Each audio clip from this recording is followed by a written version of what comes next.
Hello traders, नमस्कार. Sniper traders या चॅनलमध्ये तुमचं सर्वांचं स्वागत आहे. सो काल आपण जे लेवल्स मार्क केले होते त्यांची काही सायकोलॉजी अंडरस्टँड केली होती की आज मार्केटमध्ये एक्झॅक्टली काय झालं पाहिजे. ओके, सो बेसिकली समजा जर आपण आता निफ्टी 50 जर बघितलं, सो येस, या कॅन्डल नंतर एक चांगली ग्रीन कॅन्डल तर झालेली आहे आणि आय होप की मी म्हणजे असं प्रेडिक्शन आहे की ह्या लेवलपर्यंत म्हणजे 25,000 हा एक रेजिस्टन्स ऍक्ट होण्याची म्हणजे जास्त हाय चान्सेस आहेत. जर समजा हा तुटला तर 25,200 किंवा 25,300 ह्या ज्या लेवल्स आहेत इथून मार्केट परत डाऊन साइड येण्याचे चान्सेस आहेत. आता इथे असं झालेलं आहे की हा हा एक झोन होता, दॅट्स गुड. इथे एक झोन होता, आपण म्हटलं होतं हा एक झोन आहे, चांगला झोन आहे. बट ह्या झोन पैकी आता हे इथं जर समजा तुम्ही बघितला तर एक हायर हाय झोन मग अप गेलेला आहे. हा झोन जो होता हा सगळ्यात स्ट्रॉंग झोन होता. इव्हन ह्याच्यापेक्षा सुद्धा हा झोन स्ट्रॉंग होता. याचं रिझन काय? कारण हा जो एक ओरिजिन आहे, कोणत्या मूवचा ओरिजिन आहे हा, तर कम्प्लीट हे जी काही सेलिंग झोन होता, सप्लाय झोन होता, ह्याच्या सगळ्यांच्या वर ह्याची क्लोजिंग होती. त्यामुळे ह्या सगळ्याचं ओरिजिन इथे होता. आता ह्या झोनला जर आपण पकडलं तर ह्याची क्लोजिंग फक्त ह्या सप्लाय झोनच्या ह्या प्रिव्हियस कन्सोलिडेशनच्या वरच क्लोजिंग आहे, राईट. ह्याच्यातून मुवमेंट येणार, मुवमेंट आली.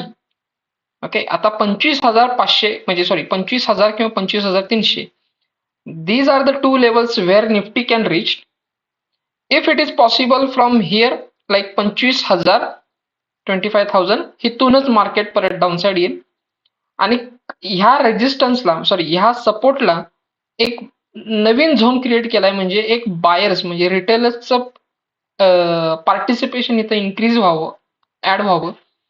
ठीक आहे, म्हणून इथं एक नवीन मुवमेंट तर आलेली आहे आणि कदाचित मार्केटला इथून थोडंसं अपमूव्ह नेण्याचे पण चान्सेस असतील.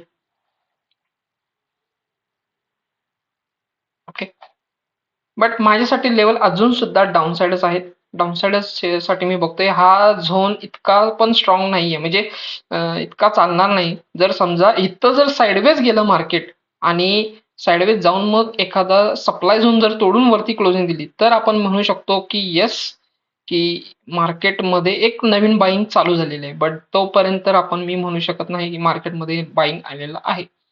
सो आता सध्या तरी मार्क करा लेवल 25,000 ते 25,300 हा एक रेजिस्टन्स लेवल आहे.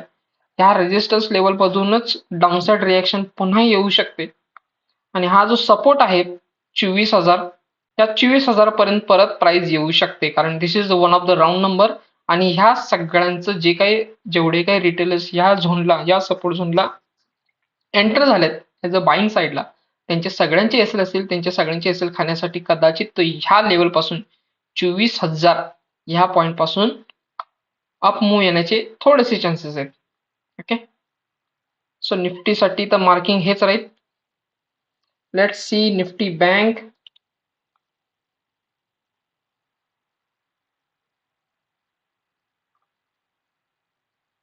ओके, सेम निफ्टी बँक आता जो प्रिव्हियस सपोर्ट होता तो आता सध्या रेजिस्टन्स म्हणून काम करेल आणि ह्या लेवल पासूनच डाऊनसाइड मुवमेंट येतील.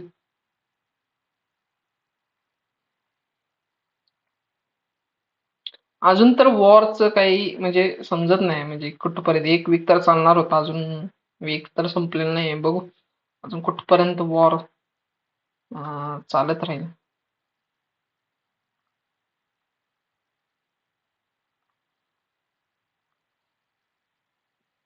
आता हा जो डिमांड झोन होता, या डिमांड झोनची क्लोजिंग ह्याच्या वरती तर आहे डेलीला. ऑलमोस्ट प्राइस आता इथं येऊनच रिॲक्ट झाल्या. बट हा जो डिमांड झोन होता तो ह्या झोनची रिॲक्शन होता, ह्या झोनची रिॲक्शन होता आणि इनफॅक्ट ह्या कॅन्डलने ह्याच्यावरती क्लोजिंग दिलेली. Am I right? So bank निफ्टीमध्ये जर बघितलं आपण जरा थोडंसं डाऊन साईडला, तर हे बघा इथे एक झोन होता 4 अवरला. त्या 4 अवरच्या झोन मधून रिॲक्ट होऊन प्राइस थोडीशी अपमूव आलेली. आता इथे बघा ना, इथे 4 आवरला ओके, 4 आवरला ही जी काही हॅमर झाली, हे हॅमर बघून कुणी सुद्धा बाय करेल. त्या सगळ्यांचा एका दणक्यात एसएल उडवला इथे रिटेल सॉरी इन्स्टिट्यूशन्सने, राईट.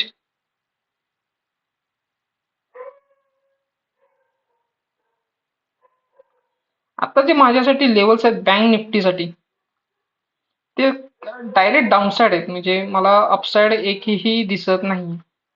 अपसाइड म्हणजे वरच्या साईडला ह्या लेवलला कुठेही दिसत नाही. म्हणजे मला डायरेक्ट जे दिसतंय झोन, तो ह्या लेवलला दिसतोय, एकदम स्ट्रॉंग दिसतोय. म्हणजे हे जे काही सप्लाय चालू होईल ना, त्याच्यासाठी मला म्हणजे असा झोन आहे जो की हे सप्लाय हा झोन थांबवू शकतो. म्हणजे हे सेलिंग थांबवू शकतो. आणि जर समजा ह्या लेवल पासून 58,000 ही जी लेवल आहे ना, ही लेवल जर समजा तुटली ना, तर आपण बँक निफ्टीला नक्कीच 54,000 ते 56,000 या लेवलला आपल्याला बँक निफ्टी दिसेल, आणि हमखास दिसेल.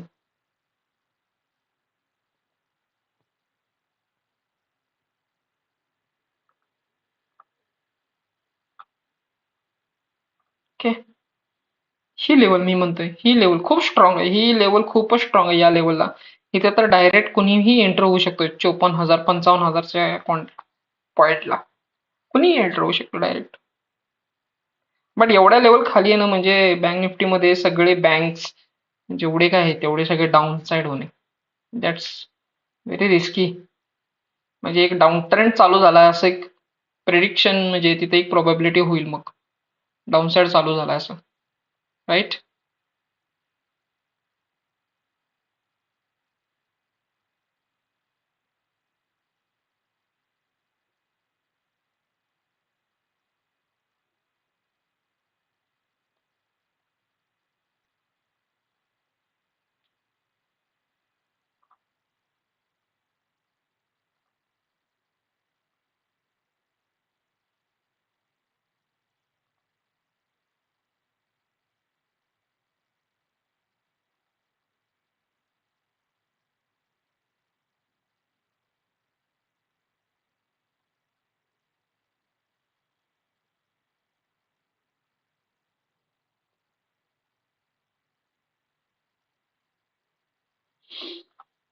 नेक्स्ट HDFC बघूया. HDFC bank where it is, या कारण हा एक झोन होता, या झोन मधनं रिॲक्शन तर आली, डेफिनेटली थोडीशी अपमूव तर येईलच. आणि जर समजा ही अपमूव ह्या लेवल पर्यंत म्हणजे 900 पर्यंत जाण्याची शक्यता जास्त आहे. जर समजा इथं ऑलरेडी एक सप्लाय झोन आहे, ह्या 895 ते 886 बरोबर, ह्या लेवलला ऑलरेडी सप्लाय झोन आहे स्ट्रॉंग. तर इथून चान्सेस आहेत परत डाऊन साइड येण्याचे. ओके, इथून चान्सेस आहेत HDFC मध्ये परत डाऊन साइड येण्याचे.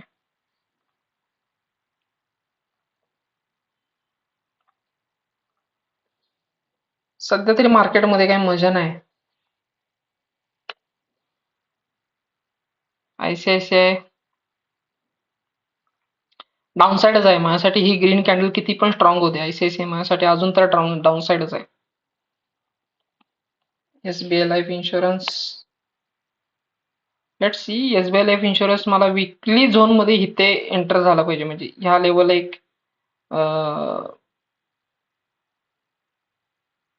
विकली झोन आहे, या विकली झोन मध्ये मी एंटर होण्याचे बघतोय. म्हणजे जर समजा तुम्ही बघितला, हा जो झोन आहे SBI लाईफ इन्शुरन्स मध्ये, तर इथे येण्याचे चान्सेस मेजर आहेत.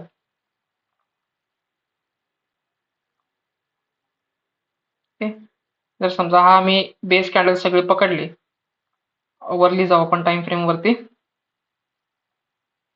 वरली जर बघितलं, so this is the one of the entry point. सगळ्यात बॉटम म्हटला तर ह्या लेवलला येते. This one is the origin for its complete move. ही जी काही मूव आलेली आहे इथून रिॲक्शन येईल, 100% रिॲक्शन येईल. पण जर समजा इथून रिॲक्शन एका पर्टिक्युलर लिमिट पर्यंत आली आणि जर परत तिथनं डाऊन आली ना, तर ही लेवल मार्किंग करून ठेवा. ह्या लेवलला जर समजा प्राइस आली 1750, सॉरी 1758 ते 1770, इथून प्राइस रिॲक्ट होण्याचे हायर चान्सेस आहेत. याचा reason this one is the origin. इथे एक नवीन डिमांड क्रिएट झाली आहे. तुम्ही बॅक टू बॅक 2 कॅन्डल बघा 4 अवरच्या, खूप स्ट्रॉंग आहे. आपण डेलीला जाऊ. डेलीला काय एक्झॅक्टली स्ट्रक्चर आहे, ठीक आहे. डेलीला पण स्ट्रॉंग स्ट्रक्चर आहे. इथूनच मुवमेंट आलेले स्ट्रॉंग. आणि एसबीआय लाईफला ऑल टाइम हाय घेऊन गेलेले आहे. ओके, ऑल टाइम हाय. देन रिलायन्स आज खरंच खूप अपवर्ड होता. म्हणजे त्या तिथून इतका जबरदस्त मुवमेंट आली त्याची या झोन मधनं, खूप जबरदस्त मुवमेंट आली. इथपर्यंत जाणारच होता या सप्लाय झोन पर्यंत. आता हा एक सप्लाय झोन आहे, याचा ओरिजिन हा आहे ह्या लेवलला. तर तुम्ही बघितला, हा ओरिजिन आहे त्याचा, ह्या सप्लाय झोनचा. मी मार्किंग करतो इथे.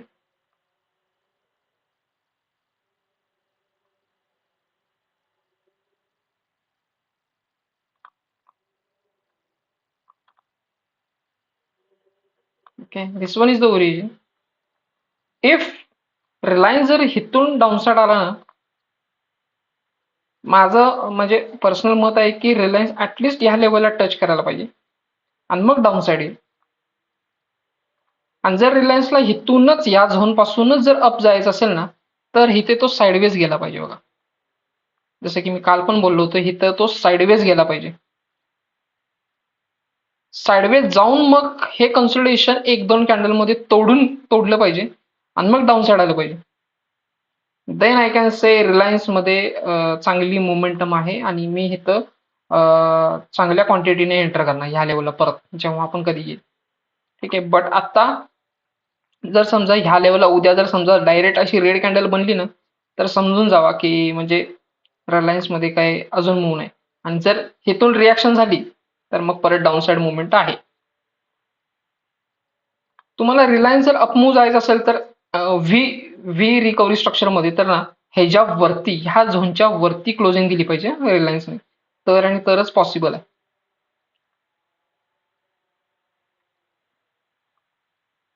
तर आणि तरच पॉसिबल आहे. रिलायन्स झाला आपला. अजून काय, आयशा मोटर सुद्धा खूप स्ट्रॉंग अपमूव्ह मध्ये होता. म्हणजे चांगला 100-200 पॉईंटचं म्हणजे अपमूव्ह झाली होती. गॅप डाऊन होऊन म्हणजे गॅप अप झाला ते झाला, डाऊन आला आणि परत अप केला. But this is like don't worry about it. Like currently Ayesha motor तर काय अप मूव्ह जाण्याच्या ह्याच्यामध्ये दिसत नाही. आयशा मोटर जो येणार आहे ना, तो ह्या लेवलला हमखास येणार आहे. मार्किंग करून घ्या, ह्या लेवल मधनं आयशा मोटर चालणार आणि मी इथं एंट्री घेणार आहे आता. अभि नो, ह्या लेवलला एंट्री तर झालीच पाहिजे. ही लेवलच खूप स्ट्रॉंग आहे. ही लेवल चांगली आहे, ह्या लेवलमध्ये खूप स्ट्रॉंग आहे. फक्त आता विषय असा आहे की आपल्याला एंट्री कुठे घ्यायची. बेसिकली अग्रेसिव्ह एंट्री ह्या पॉइंटला होईल. Okay, this is the aggressive entry and let's see for the 1 hour. Yes, this one is the aggressive entry. This one is the aggressive entry and this one is the conservative entry. So माझा plan असा राहील की इथे काही quantity add करणे. जर मी 150 quantity वगैरे घेत असेल तर इथे काही क्वांटिटी ऍड करणे आणि इथे क्वांटिटी काही ऍड करणे. ओके, सो तशा पद्धतीने मी प्लॅन करेन आयशा मोटरमध्ये तरी एंट्री करायचं. मग अग्रेसिव्ह एंट्री खरंच म्हणजे जर समजा स्ट्रॉंग सेलिंग झोन असेल ना, अशी प्राइस डीप येऊन मग अशी हॅमर तयार होईल इथे. दॅट्स व्हेरी हाय प्रोबॅबल, म्हणजे तसं होण्याचे चान्सेस जास्त आहेत. Okay,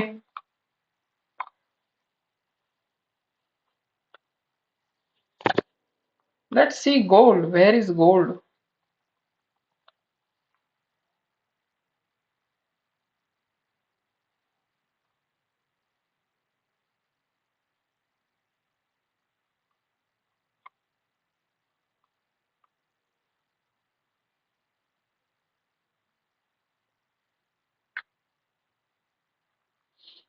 Yes, I told you, right? I told you.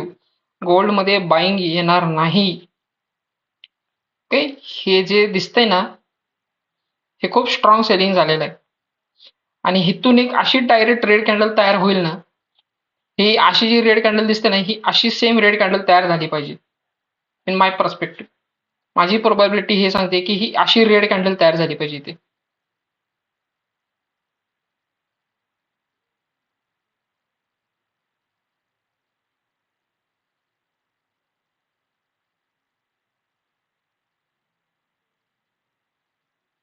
इथून ऑलरेडी हा जो डिमांड झोन होता, इथून ऑलरेडी त्याची रिॲक्शन आलेली आहे. मार्केट थोडंसं वर पण गेलं होतं, एका सप्लाय झोनला टच केले माझ्या मते इथे. ठीक आहे, if you see this is he consolidation area आहे बघा, इथे कम्प्लिटली लिक्विडिटी क्रिएट केलेली आहे. आणि कदाचित जर समजा हे सगळे कॅन्डल्स जर तुम्ही बघितले तर बायर्स तर इथे ऍड झालेले दिसते. एक तर असं करेल, आता ह्या मुवमेंटला जेवढे काय बायर्स होते त्यांना सगळ्यांना बाहेर काढले या कॅन्डलने, जेवढे काय सेलर्स आहेत त्यांना पण बाहेर काढेल आणि मग कदाचित एका पॉइंटला मुवमेंट देईल. हे तर असंच दिसतंय मला या पॉइंटला.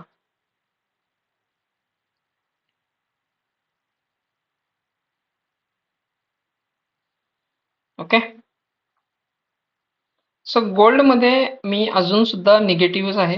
गोल्ड थोडासा डाऊन साइड आला पाहिजे, but see let's what's happen, काय होऊ शकतं. ऑलरेडी ह्या 1 आवरच्या झोन मधनं, सप्लाय झोन मधनं रिॲक्शन तर आलेली आहे. आणि इथे एक साइडवेज पण गेलेला आहे. म्हणजे लोअर लोज जो फॉर्मॅट असतो, जर समजा तुम्ही बघितलं ना, एक स्ट्रक्चर कसं झाले तुम्ही बघा. स्ट्रक्चर हे असं झाले, जेव्हा मार्केट डाऊन येते ते कसं येतं, डाऊन अप डाऊन, राईट. ह्या अशा फॉर्मॅटमध्ये मार्केट येतं. आता ही जी मूव आहे, ही मूव ऑलमोस्ट झाली. आता आता आपण वेट करतोय ती ह्या मूवची. जर समजा तुम्हाला अपमूव्ह जायचं असेल, म्हणजे जर समजा गोल्डला अप जायचं असेल, तर त्यांनी ह्या झोनच्या वरती क्लोजिंग गेली पाहिजे मित्रांनो. अशी क्लोजिंग गेली पाहिजे तरच म्हणू शकतो.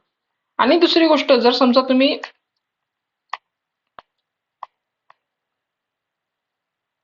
जरी तुम्ही बघितला की let me try again. Okay, ही कॅन्डल बघा शार्प अशी डाऊन साइड आलेली आहे.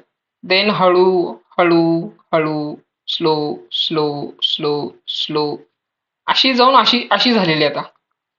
म्हणजे हे एक प्रकारे काय सांगते की सेलिंग झोन तर अजून, म्हणजे सेलर्स तर ऍक्टिव्ह आहेत. हा फॉर्मॅट असाच सांगते की सेलर्स तर ऍक्टिव्ह आहेत. त्यामुळे गोल्ड कदाचित अशी रेड कॅन्डल करण्याची शक्यता जास्त आहे.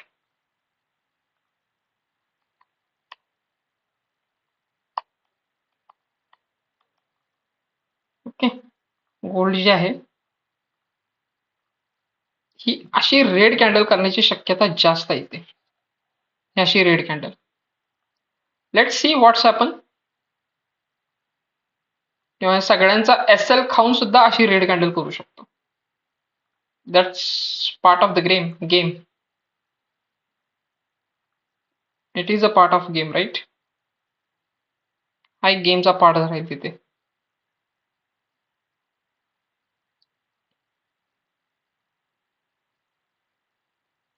लेट सी गोल्डमध्ये काय होऊ शकतं. बट मार्क करा लेवल्स, सेफली ट्रेड करा.